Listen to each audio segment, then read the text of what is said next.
What is up, everybody? Welcome to The Stack. I'm Alex. I'm Justin.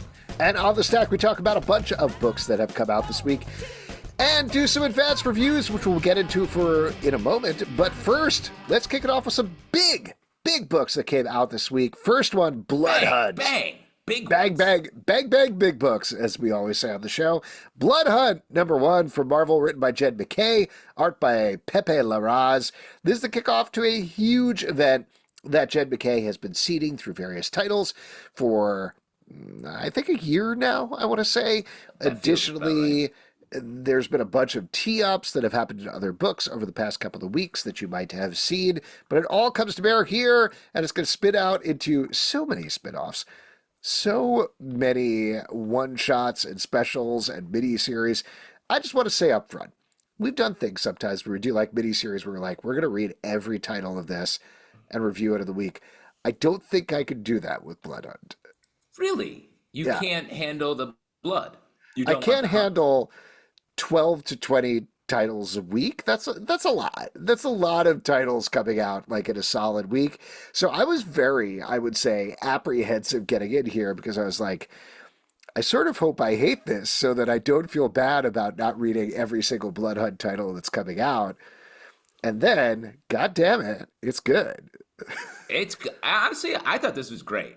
Yeah. First off, just the Pepe Larraz art is so good. Like, it is really beautiful. Oh, can I interrupt with something real quick? Just a point of clarification here for anybody going to the comic book store. So there are two versions of Blood Hunt. There's the regular version of Blood Hunt, and then there's the Red Band adults-only version that has a extra 6 pages that are too bloody to be released digitally or anything like that. We are reviewing the regular issue of Blood Hunt. We are not reviewing... But I'm going to go get that Red Band, and I'm going to get fucking weird as soon as I get it in my hands, you know? I kind of am. I enjoyed this enough that I'm like 100% going to definitely pick up the Red Band version because I'm curious how much more extreme it can get. But go ahead, Justin, please. It'll be a great point of comparison to make, I think, because I think, aren't they doing a Red Band for a couple of these?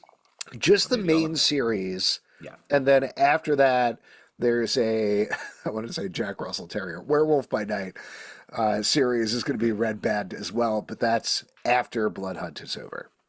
I think that's a great idea for just a smart and very corporate way for them to be like, how can we make a little bit more money? We could sell a fucked up version of it. Well, and also drive foot traffic to comic book stores as well, which good. I think is very laudable. So there you go. But let's get back to the book proper. And I just want to put a spoiler warning here because there's at least one enormous thing that we definitely have to talk about with this book. But take away with overall thoughts first. I really enjoyed. I love the sort of big event-based start that the book has, that all the Darkhold characters are exploding. Dark Force. Dark Force. Darkhold is the book. Dark Force is the Yes, they mentioned both in this comic. Oh, and honestly, the whole time I'm reading this, I'm thinking Darkhold Redeemers is a 2-word phrase in my head, which was a comic in the 90s, I want to say, that was like, it had, I think, Blade, Brother Voodoo, I want to say, like all the characters who are like, we are on the fringes of magic and stuff. Anyway, they had to collect the pages of a book. Very like librarian style task. But so when the Dark Force characters explode, that was a really cool, interesting way to do it. I love Jed MacKay loves the characters that he writes, and so we get some Tigra stuff and Hunter's Moon. I really like that. When we reveal the villains, I was like, oh, these remind me of the Avengers villains. Yes, that was another thing going into this. So it's this new villain team called the Blood Coven, which is a bunch of superpowered vampires who are attacking the Avengers. Hearing that, going into this event, again, like we talked about with the Ashen Combine, I was like, stop trying to remake the Black Order. That barely worked when Jonathan Hickman did it. Yeah. Please don't do it again. But again, I kind of like these vampires. Like, they're really fucked up what they do and very specific the way that they do it. I love the way it's simultaneously, it's like, How do they get so powerful? They drank superhero blood. It's like, oh, cool. And then it's like, also they got weird with what they drink. They drink ghosts. I was like, whoa, they drink ghosts. I've definitely felt like Shaggy. That's the big thing about this is like, this is fun as harrowing things are happening to our heroes and absolutely awful things are happening to the Avengers in particular by the end of the book. It's very funny, as the best Jed MacKay books are. There's a great exchange between Iron Man and Scarlet Witch right at the top of the book, where Iron Man is like, Scarlet Witch, can you use your chaos magic power? And she's like, I don't know. Can you use your iron suit powers, asshole, to do it? So much fun. That's great. Everything that goes on with the Blood Coven is great. All the Blade stuff throughout the book is so badass. The thing when he calls up the Avengers is like, and they're like, hello, who is this? And he's like, exactly who you want it to be. I know. Like, hell yeah. Well, the way Blade has been, since he's been sort of more centralized in the Avengers and stuff in the last few years, he is like the guy who's like, ha, I'm here, you know? And it's very funny. And Jed does it well here. And, you know, there is a big reveal at the end that I thought was well done. I feel like it's written in such a way where you sense it a second before it's revealed, which is... That's really hard to do. Obviously, a reveal that is a surprise is fun, but this is like horror movie timing where you know the bad thing's happening a second before it happens, so you can be like sort of almost scared twice, or it builds your anticipation so much. Very well done here, I think. And I know we're dancing around the spoiler here. I don't know if we should specifically talk about it or not, but I will say it is very rare to be this surprised at the end of a book, particularly... Marvel has put out so many press releases, so much preview material about months of this Blood Hunt thing. The fact that I did not see coming what happens at the end of this book, very impressive. Especially when usually at the end of these first issue of a crossover, it's like, surprise, it's Thanos. It's like, of course it's Thanos. It's like, what are you talking about? Get out of here with that reveal. This reveal works. And, you know, it's funny. I was thinking a lot about the DC vampire series. And I had to actually look it up, and I was like, oh, DC versus vampire. Right? Pretty easy. Should have known that. But that was like, these two events are like opposites. That event was like trickle building to like a huge event. This is the opposite. It's like huge, big bombshells that I think now we're going to get the trickle out. Certainly some superheroes are going to get turned, I would think. There's going to be like different deaths / not quite deaths, undeaths. It's really, really nice, really smart way to not do the same thing. Totally. I am way more stoked for this book coming out of it than I was going in, which is a great place to be. Let's talk about another big event. I'm reading all of them, Alex, and so are you. Oh, my God. Are we doing that on the podcast? Are we going to have our... Yes, I guess. Hunt for Blood Hunt? Yeah, I guess we have to do that. You know who's going to love that? Pete, who's not here. Superman, House of Brainiac special #1 from DC Comics, written by Joshua Williamson. He's going to have some weird problem. He's like, I don't like teeth-based events. And honestly, he probably has a weird thing with teeth. Yeah. Written by Joshua Williamson and Mark Russell, art by Steve Pugh, Edwin, Galmon, and Fico Ossio. This is telling a couple of stories around the House of Brainiac event, but this is a vital book if you're reading it. And not only that, it's a vital book in terms of the tapestry of the DC universe, which I was very surprised about. We get a reveal about Brainiac and his whole histories with the Sarnians, which are Lobos, basically. We also get a huge reveal about who has been behind Amanda Waller the entire time. But I got to tell you, and I know I'm a sucker for this, the middle story from Mark Russell and Steve Pugh, where it's Bibbo Babowski and the chief, why am I blanking your guy's name? Perry White. Perry White, running for mayor. The chief. Whoa, who are you talking about? I don't know. It's been a long night already. Perry White running for mayor. Just great. I mean, same. Like, I all these stories are great, but the Bibbo, there's something about Bibbo.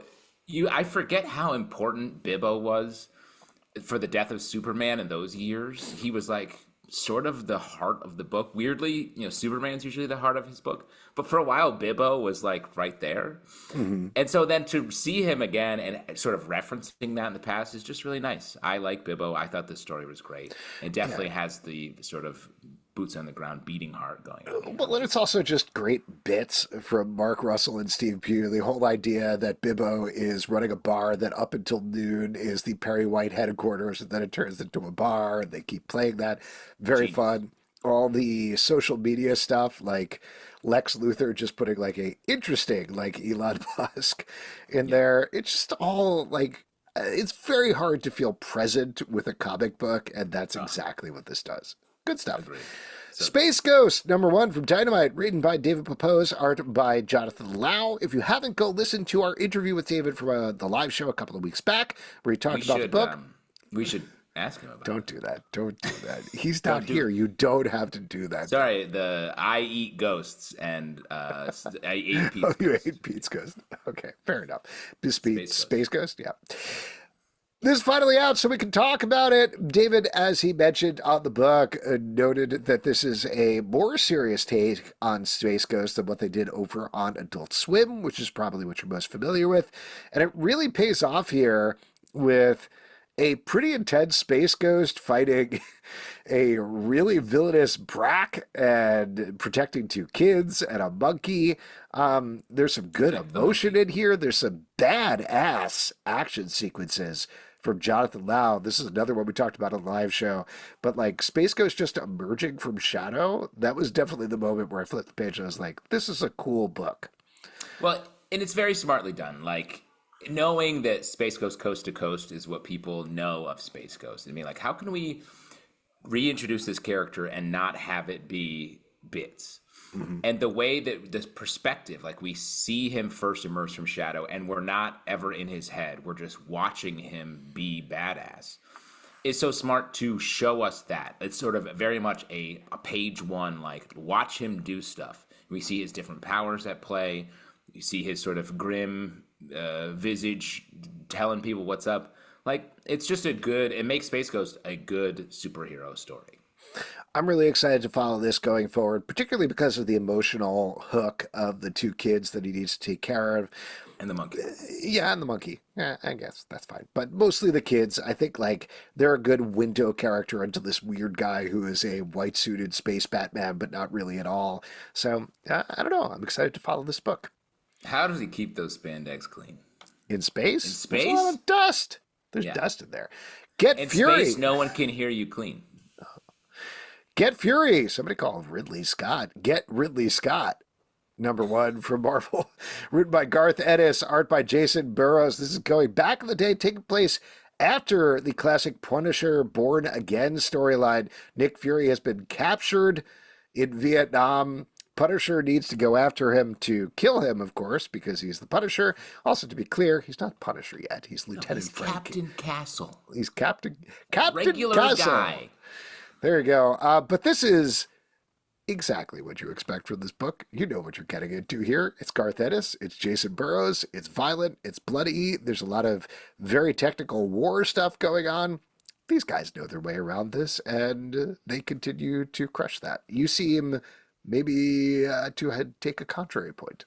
Well, only on the, like, you know what you're getting out of this, because I was like, ooh, Get Fury. That's going to be cool. A Nick Fury story. And then immediately it's just, hey, Punisher's doing stuff. I was like, okay. And it's very good. It's just Fury is he's the I mean, he's there in the last scene, which is the gruesome, bloody scene that you expect from this book, which is kind of held off on most of the book. But yeah, I don't know. I don't even know what to say about this other than, like, Garth Ennis probably writes war books better than anybody else. So, well, yes, and it is good. It has the, like, war slice of life moments that are so good and unique. And at the same time, all the blood and Frank Castle being the proto Punisher in a way that is, like, more badass. He's very badass without the sort of weird part of he wears spandex and What do you think? Do you think the Punisher is going to kill Nick Fury by the end of the series? Interesting claim. Interesting question. I would think no. Literally, they're like, the government's like, you got to go kill Nick Fury. He knows too much. And Punisher's like, can't we save him? And they're like, no way. That would be impossible unless. And it's like, got it. That's what we're gonna do. You can save Nick Fury if you kill everyone else there. Punisher's like, no problem. On it. Mission accepted. Yes. Good stuff. Crave #6 from Image Comics by Maria Llovet. This is the final issue of this title about a evil app that is making everybody have sex with each other on campus. Yeah, it's called Instagram, Alex. Hello, get out of here. I was like, there's a joke percolating in the back of my head. Oh, Justin. You did all the work. I just said it. You did all the work. Anyway, this is the last issue here. I think we generally have really liked Maria Llovet's art throughout the series. I know you've been very high on it in terms of its mix between sci-fi concepts and sexuality. But how do you think this wrapped up? I do. I really like this book. I thought it was great. I think this issue felt a little like the big stuff happened last issue, and this is sort of just like a gentle laydown of all of our characters finishing up. So, like, I sort of wish this issue and the last issue were combined into one or shaken up a little bit so there was some more stuff happening here. But the art's great. The story up until now is really good, harrowing, sexy. Like, it has all these the sex part that I feel like the book is sort of being sold on is met by the story and the sort of thriller part of it, based on this, scary app situation. It's just this last issue, I feel like. No, I agree with you, but I would actually extend it past or before this last issue a little bit. I like this book in general. Really like Maria Llovet's art. I think there's some interesting things being said here. The ultimate thing that I think she's going for is, can we make connections outside of technology and what happens when we're forced into those situations? So I like that theme, but pacing-wise, it started to fizzle out about halfway through for me, where things started to get wilder and wilder, and then they just sort of settled into conversations. So I don't know. There was something, again, a little bit off about the pace on this, but generally I thought this was a well-done book, and there's a tease that she's going to be doing another book coming up, so excited to check that out. She's an interesting creator. Harley Quinn 2024 annual #1 from DC Comics by Erica Henderson. This is one of my most anticipated issues of the week as Harley Quinn goes on a cruise. Zatanna is there and they need to solve a murder mystery. This is exactly what I wanted out of this. This is Erica Henderson, who drew Girl, writing some ridiculous situations with Harley and Zatanna. There is a very goofy bit at the beginning with a calzone. The whole idea that Harley does a crime that is really under the radar, so she does it successfully and gets a lot of money, is just a very good joke given all of Gotham City. And Harley and Zatanna are two good, fun characters to work together. Spoiler here, but they also end up on the cruise with Vandal Savage. So just as a trio, it's ridiculous. It's goofy. Erica Henderson knows how to draw this stuff. I had a good time. Same. When Vandal Savage just sort of leans over and says, "I'm here," I was like, yeah, of course he is. He's hanging out. Only after they say his name is he like, "Hello. Did somebody say Vandal?" Killer name for any child. If anyone's out there looking for a name for your kid, Vandal. Vandal Higginbottom. There you go. Good stuff. I wanted to also say, like, this is what annuals should be. Like, turning it over to a great creator to do something a little bit different. I think annuals should either be paying off another story as the final expanded, double-sized climax, say. Or it should be something that's a little bit of a swing, and this feels like what that is. I thought it was great. Let's have all annuals be like this. Yeah, just while we're talking about our philosophy on annuals, first of all, I think they should come out at a concentrated period of time. And I do really like the crossover thing. Like, Marvel is about to go into this whole Infinity Watch crossover with their annuals. That's great. And granted, I'm a sucker for things from back in the day, like Atlantis Attacks and whatever else. I used to love that. But I agree with you on this bent, where if you're not going to go the crossover route, just make it like an oversized special about the character and make it super fun and unique. And there you go. The Dead Vibranium Vendetta is what you're talking about. Vibranium Vendetta, yes. Deadpool, Wolverine, World War III, #1 from Marvel, written by Joe Kelly, art by Adam Kubert. If you're stoked about the movie, get ready for Deadpool and Wolverine to take on a guy with glowing tentacles, and then Deadpool to wear a helmet, and a bunch of other stuff going on. Things that I'm sure we will all see on screen. This is Joe Kelly, who is very well known for doing Deadpool, writing a He's the great... guy. He's known as the guy that made Deadpool funny. Yeah. And Adam Kubert, of course, iconic artist. This is way weirder than I expected, to the point that I was like, is this Joe Kelly or Joe Casey? Because I feel like this is Joe Casey, but it's not. Well, it's Kelly. Plus, aren't we talking about a Joe Casey book later on the stack? Yes, we are. Especially, I was like, wow, these guys, did they switch places briefly? But I still really enjoy this. I like that it was weirder than it needed to be, or than we expected, because it was still very fun. We got some great jokes in here. The art is fantastic. It feels like classic Marvel comics from 20 years ago, 25 years ago, where these guys are teaming up. Neither of them really wants to do it, and then things go wrong. A lot of Wolverine being Grizzly. Great Deadpool jokes throughout here too. Like Joe Kelly really hits the humor. So if you're looking for that, I think it'll scratch that itch. Lester of the Lesser Gods, #1 from Dark Horse Comics, written by Eric Powell and Lucky Yates, art by Gideon Kendall. Little note here, before we even get into reviewing the book, full creative team is going to be on our live show next week, so check that out. But this is a spin-off of their self-released book about the son of Odin who is going on quests in a post-apocalyptic world. It reminded me a bunch of, what was the book by Chip Zdarsky that was basically Masters of the Universe? Kaptara? Kaptara. It reminded me of Kaptara a little bit, and I don't mean that in a bad way, but it's goofy and funny post-apocalyptic stuff. There's gross action throughout. I enjoyed this. I had a good time. This reminded me of Gru, if Gru was targeted to a little bit older people. It's it's fun. There's some great jokes in here. Also, I liked the post-up. We start with a sort of cyborg narrator talking about how I can tell by those loafers and zebra print jam shorts you must be from the people of the Mart of K, from over the mountains of dew. That's fun. Yeah. It's good. It's a jokey book. It's a comedy book. If that's what you're looking for, definitely check this out. With some great art by Gideon Kendall as well. I really like the character designs. And, kind of the joke is that he is a overweight Conan the Barbarian type, but they don't play into that joke too much, which I appreciated. Yeah. So it's top of your intelligence, even as it's low humor.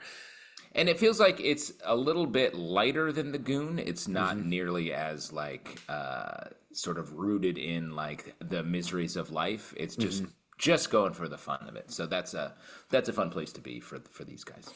Let's talk about an advance review. Blood Squad 7, #1. This is coming out May 22nd. This is from Image Comics, written by, as mentioned earlier, as cleverly teased, Joe Casey, art by Paul Fry.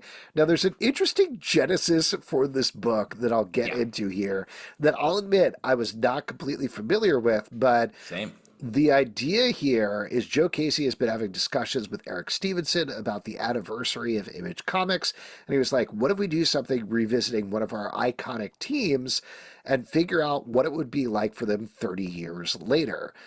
Here's the thing that I didn't know. This is public knowledge. This is not anything that is secret, but I just missed this somehow. In 2019, Rob Liefeld revealed that he does not have the rights to Youngblood and has not had them for about 20 years at this point.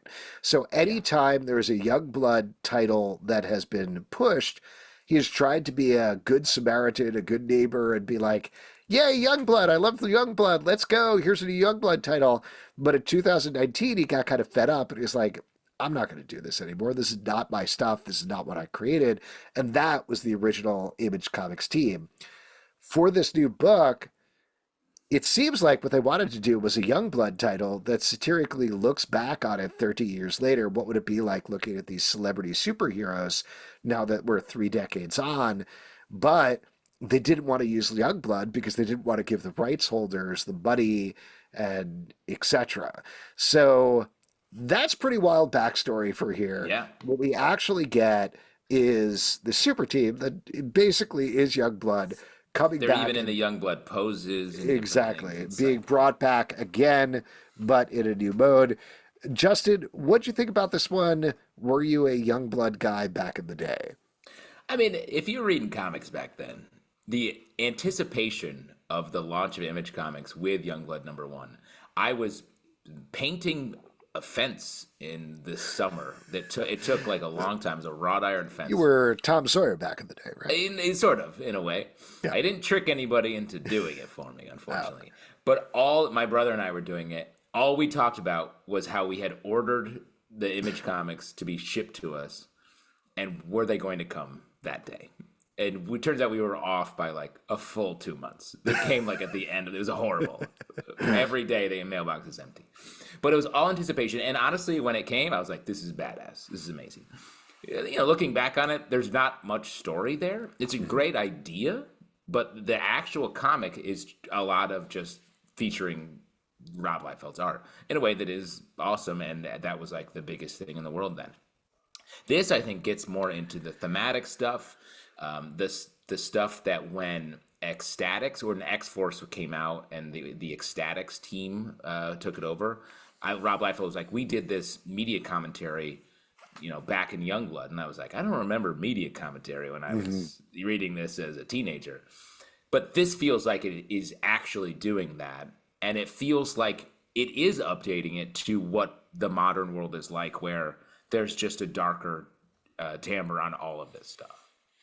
The one qualm I have about this, which is not their fault, I think Joe Casey, great writer, knows what he's doing, is good with satire and the media and whatever else. Paul Fry drawing some really good characters, there's some badass action sequences. There's a great ending here that really leaves you on a big cliffhanger.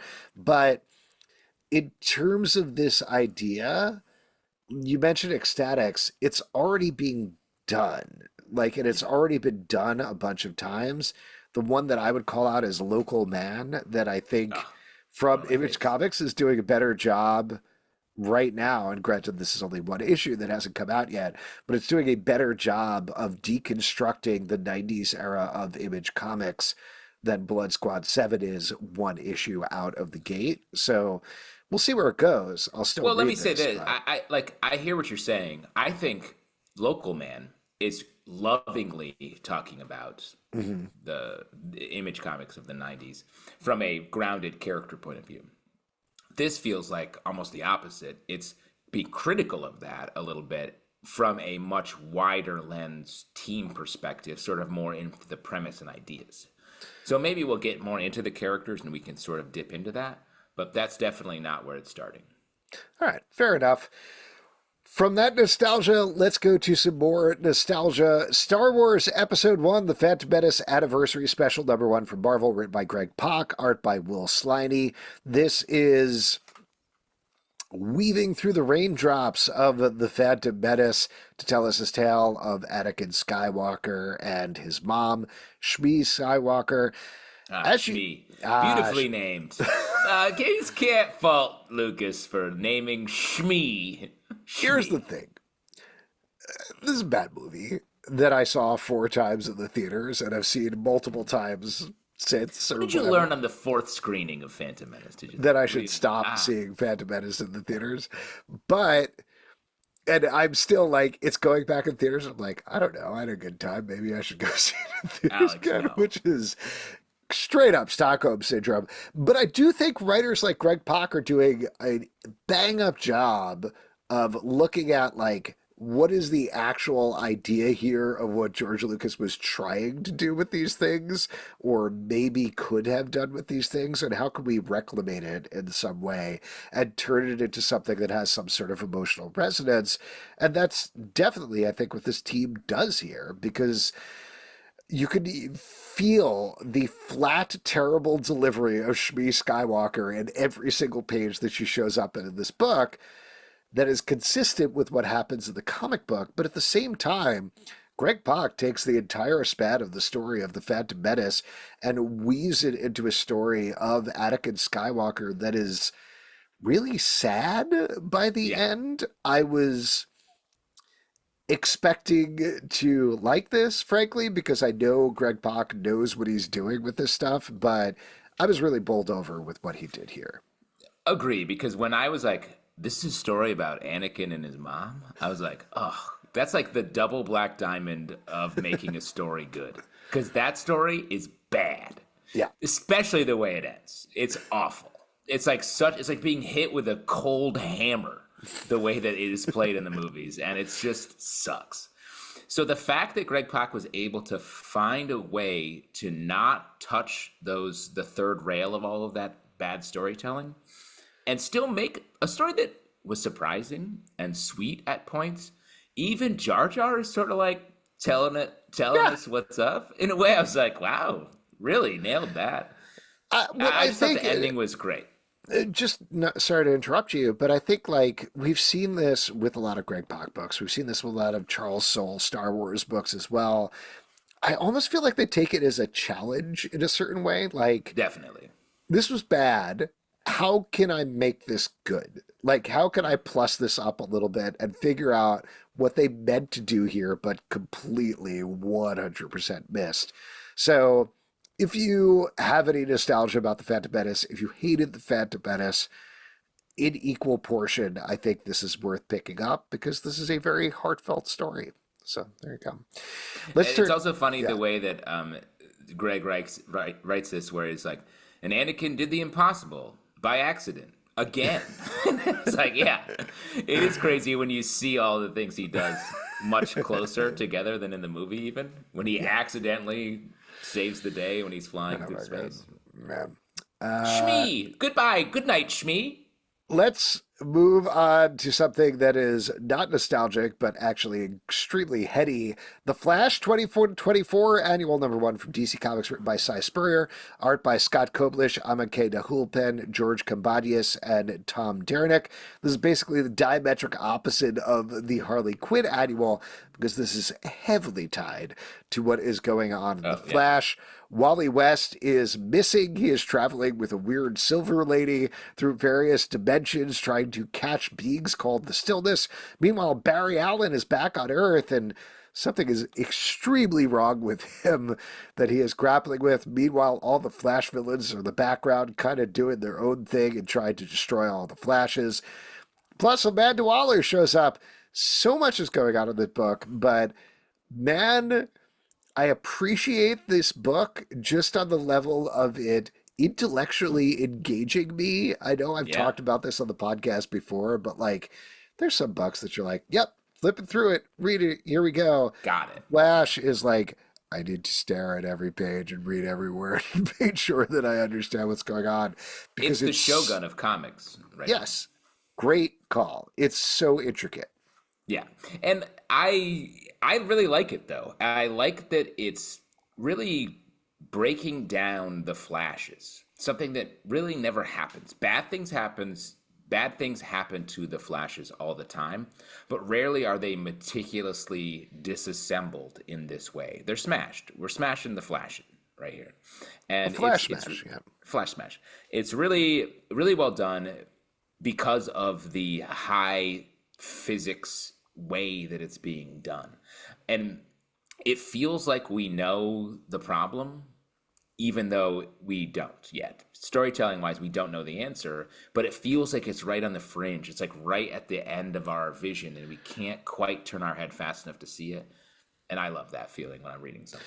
Plus the art. I mean, this is such a phenomenal art team throughout this book. Every single page looks absolutely amazing. There are wild creatures throughout. Great stuff. If you haven't been reading The Flash so far, don't start with this. Go back to the first issue. But it's really especially cool because there are multiple artists, but it feels intentional, and it feels like they're all used for their specific skill set in the right place. Yeah, Cy Spurrier is always very heady, but this feels the closest he's come to Grant Morrison, I think, in a comic book. Yeah, that's a And good I say call. that complimentary. This is actually an advanced one as well, but Teenage Mutant Ninja Turtles Free Comic Book Day 2024 from IDW, written by Judy Baugh and Paul Allore, art by Farrell Pay and Andy Kuhn.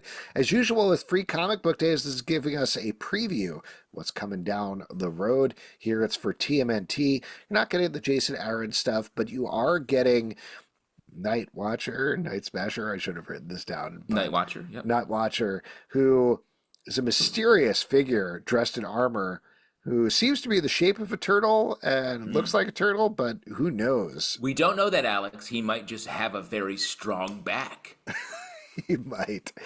Whatever it is, this is pretty cool. This is basically like what if a turtle was Batman in a mutant world? So that's super fun. And then we're getting another story in there as well. So I'm into this.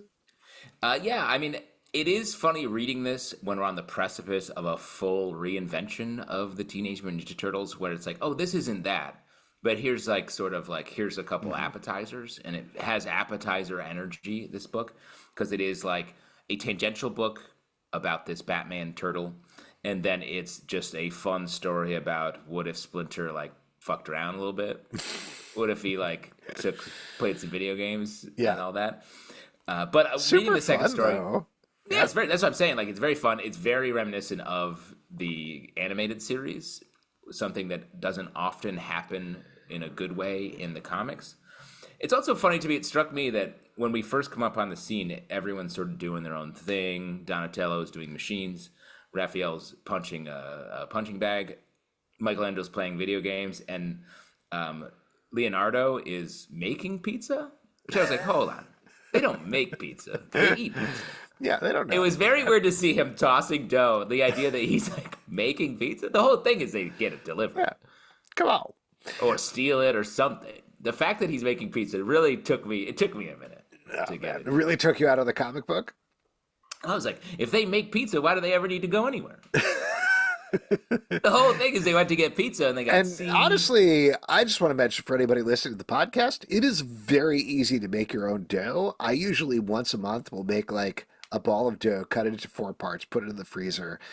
You throw it in the fridge in the morning, grab some cheese, grab some sauce, some toppings. You're good to go for an evening dinner. Wow. You just really like walking us through the fucking barefoot Contessa over here. Like, you know how to make a pizza? Sauce and cheese? Wow, I've never cracked that recipe before. Thank you, Alan. Man, I'm like a turtle or something. Yeah, you're like a turtle, Batman. Pizza. You're like a turtle Contessa. Anyway, this book is free, so pick it up this Saturday. X-Men number 34 from Marvel, written by Jerry Duggan, art by Joshua Cassara. We are getting to the end here. This is the second to last issue of this current iteration of X-Men. And in this issue, a lot of stuff goes down as the X-Men continue to fight Orcus, and everybody really pissed up with Charles Xavier. What'd you think about this one, Justin? The I'm gonna kill Charles stuff. I was mentioning this on the live show. Yeah. That in this issue only We takes were it to, very cagey bouncing around it, I want to say. well, I just this issue takes the crumbs that we were talking about and exponentially increases them, where everyone's like, man, we ought to get that Professor X, and maybe we should kill him. And I was like, what is happening? And I feel like the X-Men doth protest too much. They're going so hard at Charles Xavier. I feel like it's going to flip. But my favorite part about this issue is the way that Jerry's been weaving in this Sync Laura storyline and the fact that they went. Oh, yes. No, I have a question about that. Finish what you were saying. Right. The way that they went into an alternate dimension, essentially, and lived a life, fell in love. And then in a couple issues back, Laura died. That Laura died. And in this issue, another Laura, they are together. They meet up. And it's like a nice moment of a complicated story that is played really simply and sweetly, I thought. Here's my question. Where did that other Laura come from? Because I was reading this and I was like, ah, yes, Laura and Sync. Hold on. I have a question here. Did I miss an issue or something? When she died? No, I remember her dying. I remember her Great being issue. Brain. in sync. She But was and in sync. she was She in was in the sync, and sixth then she member said of bye bye NSYNC. bye. Yes. Uh, no, but she's in. I can't say it anymore. She was She's inside Sync's brain, and he there. was You trying to go. hold on to her Right, and and then he let keep her go her. when it was beautiful and sad and whatever. Now she's back again. How is she back again? I think the regeneration, the resurrection thing is happening again. So she was brought back in that way. Oh, in So the White Hot Room or whatever. wherever the gang is that is doing that, they brought her back through Okay. that. It's just she didn't have that copy, that brain scan or whatever it was from before she Hmm. went on the thing and fell in love with Sync. Yeah, So that's confusing. That's I it's don't know. it's confusing, but it has been that way in X-Men continuity for years now. Sure. It just felt like there should have been a little bit of establishment of like, oh, I'm the Laura from the White Hot Room who was resurrected or something. I don't know. I like all the things that are going on here. I like Joshua Cassara's art. I do feel like there's a little too much going on right now, and it's hard to concentrate on what's happening. To me, I don't know about you, but to me, it feels like the Kieran Gillen stuff is the main event, and everything else is just like stuff that's happening. Oh, interesting. I have the complete opposite. I feel Really? like the Professor X stuff is the main event, and the Kieran, all that other stuff feels like it's just a lot of mini battles where it's everyone doing stuff. Huh. Well, that's the wonder of X-Men is that anybody can take anything out of it. The idea that Wolverine's going to be like, you know who's crossed the line for the last time? Professor X. I'm like, dude, your whole thing is that. Why are you mad at him? You're like, I have to kill him? I was Also, like, he maybe has to kill him. stab the Sentinels? I don't know, instead of Charles Xavier? Like, that should not be your primary mission right now. Yeah. My goal? Kill my only friend and mentor? That ought to do the job. It's like, oh, okay. Weird take, dude. Let's move on in our Duggan block to a advanced review. Falling in Love on the Path to Hell, #1. This is coming out June 5th, I want to say, from Image Comics. It's written by Jerry Duggan, art by Gary Brown. In this book, they're falling in love on the path to hell, you know? Like, Yeah. it's I mean, obviously, we don't want to say too much about it. yeah. The premise is fun, hyper specific. There's a long history, I think, in the world of like, what if an island just showed up? And that's some of what happens here. So, like, I'm definitely curious to read this. It's set up as a love story based on the title alone. We Yeah. don't get much of that yet, so I'm excited to see how that comes together. I definitely have Shogun on the brain, but this felt a little 100%. bit like that just because we're getting, I'll say a spoiler here, but we're getting a cowboy and a ancient Japanese warrior, it seems like, meeting up in Samurai. very strange circumstances. So there's a little bit of that going on here. Great art from Gary Brown. I'm really into this book. I'm very intrigued to see where it goes. It definitely is one of those Image books that's like, you want the premise? That comes at the end. Get ready for Yeah. issue 2. But worth picking up, worth checking out. There you go. Minor Agreed. Threats, The Fastest Way Down, #2 from Dark Horse Comics, written by Patton Oswalt and Jordan Bloom, art by Scott Hepburn. We talked to the team on our live show a couple of weeks back, so check that out. But in this issue, we're getting a teen team is coming directly for Playtime, while Playtime continues to spin out of control as secrets are about to come out. Here's something I want to throw out to you. Hmm. Is this book becoming to the boys? Ah, interesting. And Well, I mean, just for our listeners, the reason I ask is we're getting like this very extreme teen team of superheroes that is out of control and kills people and rips them apart. And it definitely like I'm not sold on this, but I was definitely of a mind of, is this too much like the boys in this issue? And I don't know. I understand the comparison. I don't think it's not giving that too much to me. I like this teen team of Extreme Teen Team that is here. I think they're interesting. It's a nice corner of the minor threats world that we've been sort of introduced to play with, where I mean the quote unquote villains are heroes in this. So of course a team of obnoxious kids, heroes, are great foils for them. I just love the little flourishes in this book. I think they're so smart. There's this thing where a spaceship crashed, and every year it releases a bunch of like lights, essentially, and it becomes this nice rallying point for everybody a couple times in this story. And I thought that was just really sweet and cool. I agree. Great book, regardless of what I'm saying about comparisons to other books. Vengeance of the Moon Knight, #5 from Marvel, written by Jed MacKay, art by Alessandro Cappuccio.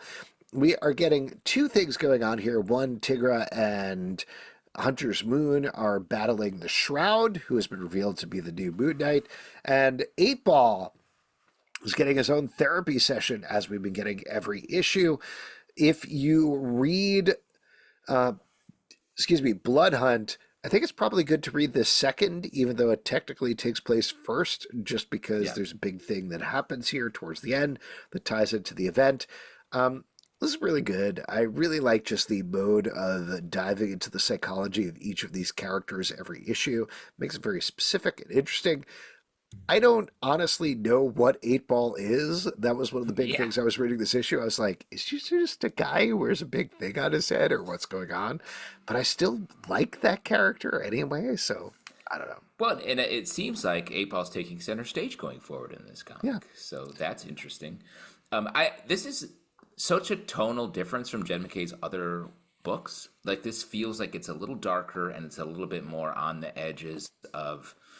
we're all messed up, and here's how we just bang into each other in our lives. The essential thing of like Moon Knight, Hunter's Moon, Shroud, all these characters that look similar, are slightly different.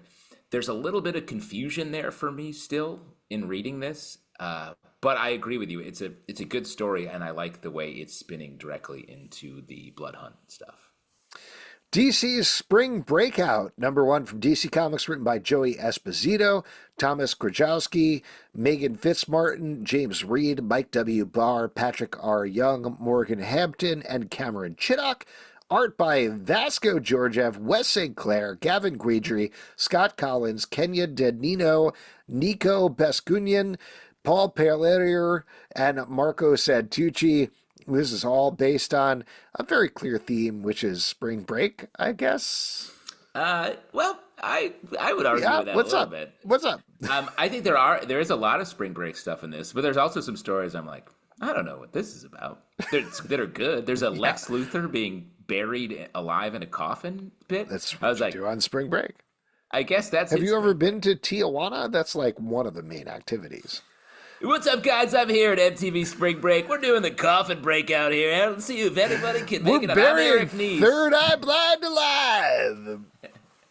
Good luck, guys. This semi-charmed kind of life is just less charmed than it used to be. Yeah, this is, to your point, way less specific than a lot of the DC anthologies have been recently. I still liked a lot of these stories. I thought the Harley story up front was very fun. The Lex Luthor story was great, like you mentioned. But I don't know if whoever was in editorial was like, spring break, this is what happens in spring break. Yeah, I mean, the one that I guess you could make a case that Lex is breaking out of a coffin, so it makes. But the Katana story, which I liked most of these stories, but the Katana one is just like a straight up regular Katana story. There's no, there's no even. There's the Superman story where he's like, I'm going to check out a baseball game, which to me is like, that's not spring. That's summer, maybe fall. I don't know. Spring training. I guess. I don't know. It's loose. And let me say, the cover is wild. The idea that we have Batman, Nightwing, and Katana hiking with sticks. It's just funny. Yeah, I don't know. I don't see anyway, these anthologies are regularly pretty good, and I appreciate them as a tryout for various artists and writers. not the best one they've ever put out. But let me say, I guess one of the stories that I really liked is the Batman Mr. Freeze story. Oh, yeah. Mm-hmm. I thought that had a nice connection point and wrap up at the end. There you go. Regardless, I think worth picking up just to support new writers and artists. What's the Furthest Place from Here? Number 18 from Image Comics, written by Matthew Rosenberg, art by Tyler Boss. Big issue here. As we follow one of our main characters, we find out what's been happening with babies and her babies in particular in this post-apocalyptic world. We get a lot more on the strangers. And then in the second half of the issue, everything goes completely off the rails as we follow a bunch of things that are happening. Like, I really like this comic and I really like this team, but there's a point in this specific issue where I was like, oh, this is a really focused story they're telling. And then it starts jumping through a million things. And frankly, I had a hard time keeping up. Well, I was like, agree. There's a pivot point where it's like, wait, what happened here? Where's the baby? And then we find the baby later. But I was like, how did she go from having the baby to not having the baby? And then the baby's over in another place. And a bunch of other people are hanging around. But so that was a little confusing. I agree. But the art in this is fantastic. This story's really, we're revealing a lot of things, and we're sort of getting to the end potentially here. Mm-hmm. It feels like so. Like a lot of things are coming together. We're almost approaching the reason for the title, I think, here, and it's good, weird, interesting comics. The Invincible Iron Man, number 18 from Marvel, written by Jerry Duggan, art by Chris Lee. In this issue, Iron Man is trapped inside of a giant Sentinel armor, and he has a team up with two of his biggest enemies that we all know. Fei Long and Magneto are both there, and ultimately they end up working together like best friends. Justin, what did you think about this one? This is fun. Every time I read this, though, I wish White Queen was in it. That's just me. That's not a valid point of criticism. I just hope we're going to get back there.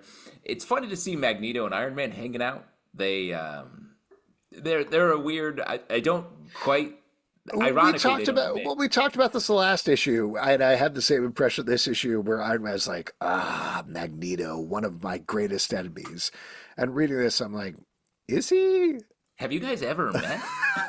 I'm honestly not sure. Like, I understand the idea here, but I don't remember that. I've read a lot of comics. Yeah, maybe too many. Let me ask you this. What's the deal with Mysterium? Because this comic is really pushing Mysterium as a cool... This comic is really pushing Mysterium, and in this issue, spoiler here, but they get attacked by Nimrod, and they rip Nimrod apart. And I was like, wow, surprising to rip Nimrod apart in Invincible Iron Man 18, given he's kind of the big villain of this whole crossover thing. And they're like, well, that wasn't the real Nimrod. Well, he moves by. He pulls an Ultron. He moves his brain to another body. All right. That's how the internet works, Alex. Sure. I didn't think that was the point of Nimrod, though. Like, I understand that's been going on in the background, but... That's the big reveal in Crave, is that Nimrod's doing the app. Oh, nice. I would love to tell Crave I would like to hook up with Nimrod. You're like, oh, hello, I'm already right here. The Mysterium thing, because it's a metal that is more, it's like a living metal, I guess, that's stronger than adamantium. And it feels like we're getting more about it. Like this comic, this issue is sort of about Mysterium at the end. In a weird way. I don't know. This is a thing in comics and probably in all of fiction, frankly. But like this whole escalating thing with ongoing storylines where it's like, we introduced vibranium and accidentally adamantium at the same basic time. All right, they're even. Oh, now there's a stronger metal. It's called Mysterium, and it can even break these things. And then there's going to be another metal that's called, like, I don't know, Stronganium or whatever, and that's going to destroy Alex, take ownership of it. It's Albanium. Zalbanium. Ooh, I like it. Zalbanium. That's really catchy. The sound of that. That's really catchy. I hadn't thought of that. No one will ever defeat Zalbanium. It's the same thing with Omega mutants, where when they introduce that, I'm like, don't introduce that. Don't do that. Don't, like, rank the mutants. It's okay. Well, They're very powerful. I get, The Omega thing bothers me less because it's used as sort of like, oh shit, there's an Omega level mutant out there. It's like it's more less of a ranking and more of like if you once you break through into Omega, it's trouble. You get but trouble. it's this temptation there where it's things like, oh, Iceman is also an Omega mutant because he can create ice dupes of himself and he's basically immortal and he can ice anything and create any ice structures he wants. And it's just like, I don't know, limitations are important for this stuff. There needs to be things that hamper people. If it's Spider-Man can do literally anything, there's no drama there because he can just punch his way through any villains. I see. I mean, you're saying don't power up a mutant Yeah. like Iceman to an Omega level mutant.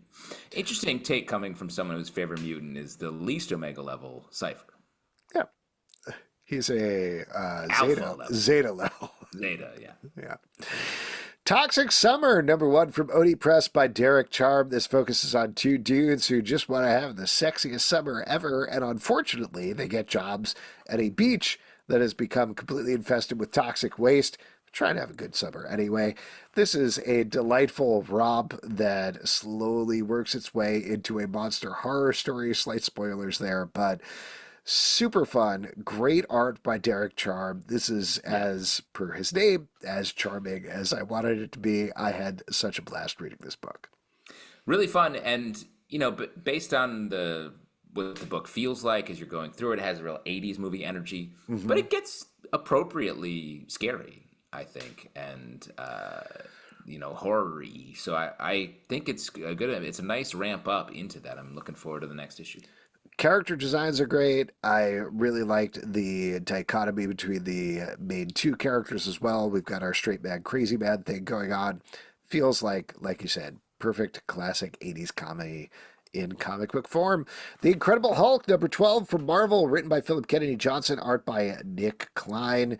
In this issue, the Hulk is trying to get his friend out of a wooden doll. He's trying to find Doctor Strange to do that at the Strange Academy. Doesn't quite work out that way, and things get worse from there. Justin, what'd you think about this one? How about the Strange Academy really setting itself up as a place? A book that wasn't the most popular, but I feel like the Strange Academy keeps popping up. Everyone thinks Doctor Strange lives there. I Yeah. feel like I've seen that a couple times. That's the premise here. And I think that's a fun thing to be like, where can I find the president? I guess President Street's the most likely place. Let me go there. But I also just the way that this book has become more horror, more body horror, while still maintaining and retaining the superhero bona fides of it. I like the way that it's also become the 12 labors of Hulk, but scary in a good way. It feels like he keeps going on. He's like, I have to get this girl out of this doll. And it's the Dr. Voodoo really gets him here in a way that I thought was good. Nightwing 2024 annual #1 from DC Comics by Travis Moore. In this issue, we're getting the backstory of Bea Bennett, who is Nightwing's pirate girlfriend. I feel like we're going to have a little bit of a disagreement here because I know you really like this book, right, Justin? You didn't like this. I didn't like this. Tell me why. I didn't like this. I like the art. I like the idea of Bea Bennett. There's too much information in this book and too much time spent over the entirety of Bea Bennett's history throughout DC Comics. I'm forgetting which issue it was that we talked about earlier, but there was one that I'll scroll up while you're talking, but like there was one that, oh, the Phantom Menace one, actually, which is like, Oh, I'm sorry, but I think wow. that's one that like gives a big span of history, but only gives us the information we need to tie into the emotional story it's trying to tell. This is full of pages that are just like, and then this happened, and this thing happened, and here's how this thing happened, and here we go. And then it's like slows down a little bit. There's too much of that. I would so much prefer something that is just focused on the emotional story of B. Bennett, and that's it, rather than dozens of issues of history and summarizing. I like the deep dive. This is a character that I haven't loved in Nightwing, but I thought this was a great. Really got to ride along with her. Got to see the different ways that she's crisscrossed with Nightwing in all of his different iterations. I thought it was really nice. I thought the art was good, and I like the way the sort of emotional hits increase as the issue goes on, to the point that we get some big ones at the end. All right.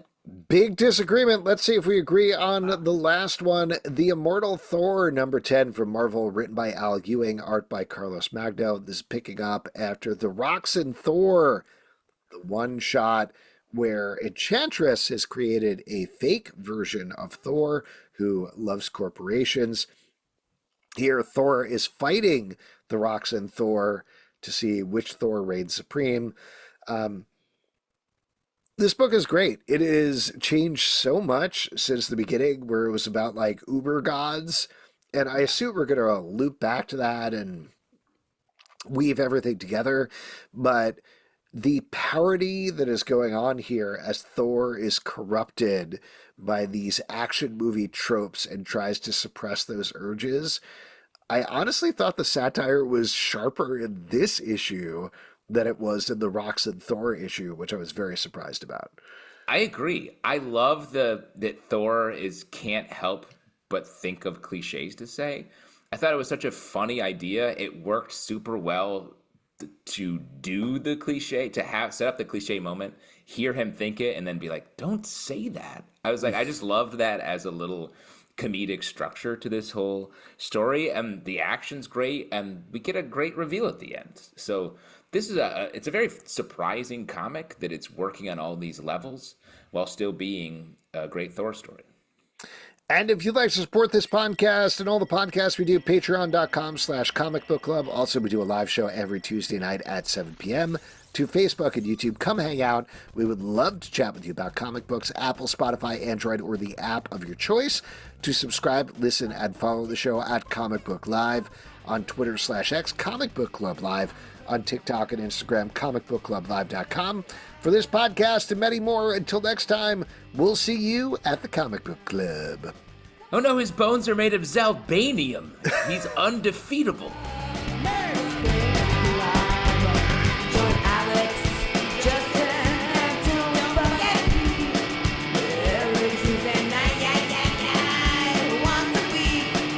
Blow your mind.